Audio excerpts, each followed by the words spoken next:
Well, I was hoping to give you a tour of my backyard, which is my current homestead, although it's snowing.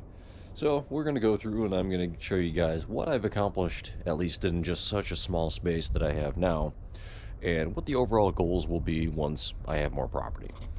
Now, we're going to come on over here, and as you see, a lot of this is my harvest from last year. I have my pickles and cucumbers along my fence line, all of my sunflowers to give me some privacy. I have varying herbs and vegetables growing in my containers. The reason why they're in this orientation is that it is east to west, so they'll get the most amount of sunlight. I also have an apple tree. I've just pruned it. You prune them in the wintertime, and I'll be using this wood to smoke meat, to cure meat for long storage periods. I have a rain barrel that I'll be installing this year. I have more of my herb garden, my strawberries and other kale plants.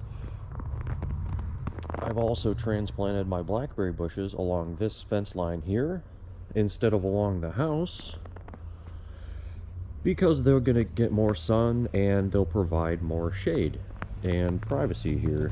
They grow about 9 feet tall or so. This is my herb garden, and these are my raised flower beds. I usually plant corn in here to feed the chickens. Almost died. And my other rain barrel.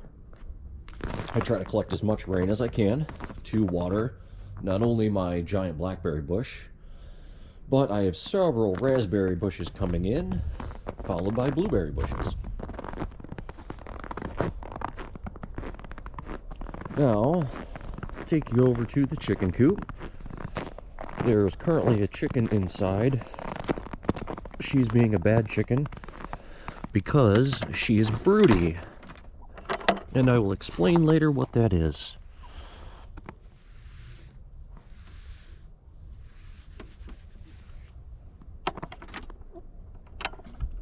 Chickens are a good source of passive income if you want to sell their eggs, but some other things that you can do, you can eat them, or I don't, I keep them as pets, but the chickens lay 1 egg a day, typically for about 2 years. So you'll get approximately 1,400 eggs for the 2 chickens, and that's all I have in my small property here. I purchased my first home in 2007, and by last year had accumulated 4 in total across the country.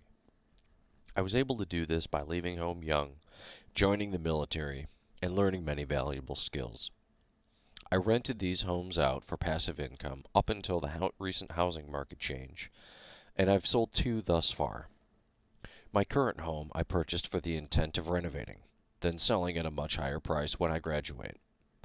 The last 15 years have been in preparation for my ultimate goal. I would like a minimum of a 25-acre land parcel for my homestead. I am taking the time now to learn what I can to understand the best ways to build not only a home, but also how much land I need for livestock, a garden, and energy collection, and of course hobbies. My garden consists mostly of 5-gallon buckets currently, with smaller ones as well. I chose container gardening to closely control the nutrients my plants receive, and it also keeps the plants away from the chickens. I can also move the plants if necessary while I cut my lawn. Last year's crops consisted of kale, tomatoes, squash, peppers, pickles, cucumbers, sunflowers, pumpkins, and corn. I use the corn and the sunflowers mainly to feed the chickens, and also as a source of privacy for the city.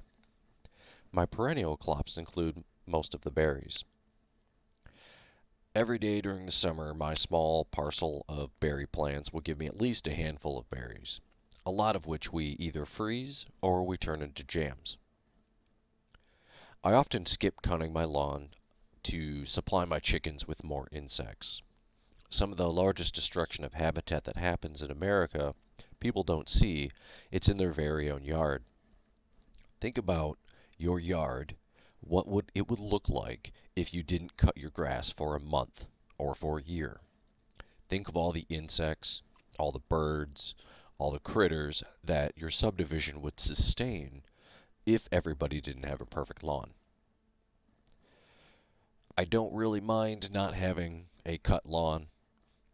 It doesn't bother me, and it gives my chickens something to do and run around. Now, on to my livestock. I recently have two chickens.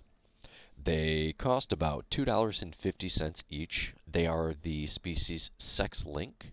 They typically produce eggs for about 2 years, and at which time you can cook and eat them.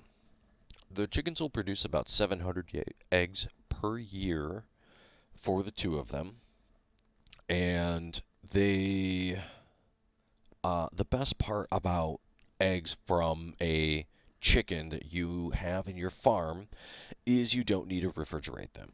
You can just simply put them in a bowl on your counter, and whenever you need them, go ahead and grab them. They have a natural protective film. Chickens also make a great pet. If you raise them right, every time they see you, they will run to you seeking food. There will be no need to chase them when it comes time for butchering. I also have an herb garden. There's nothing as refreshing as walking into your garden to pick fresh herbs. Growing and drying herbs for later use is essential for homesteading. I grow rosemary, thyme, oregano, parsley, cilantro, lavender, lemongrass, and catnip for my cats. I've attempted to grow mushrooms with some success, however, squirrels and other indolent critters have been getting at my mushrooms. I hope to grow more things. I really do believe that growing your own food and bartering with neighbors is both cost effective and it can help lower carbon emissions. Just think of all the times that you have to run to the store for that one simple ingredient, that tomato, or those herbs that you needed for that recipe. You could save that by simply walking outside and picking those things for yourself.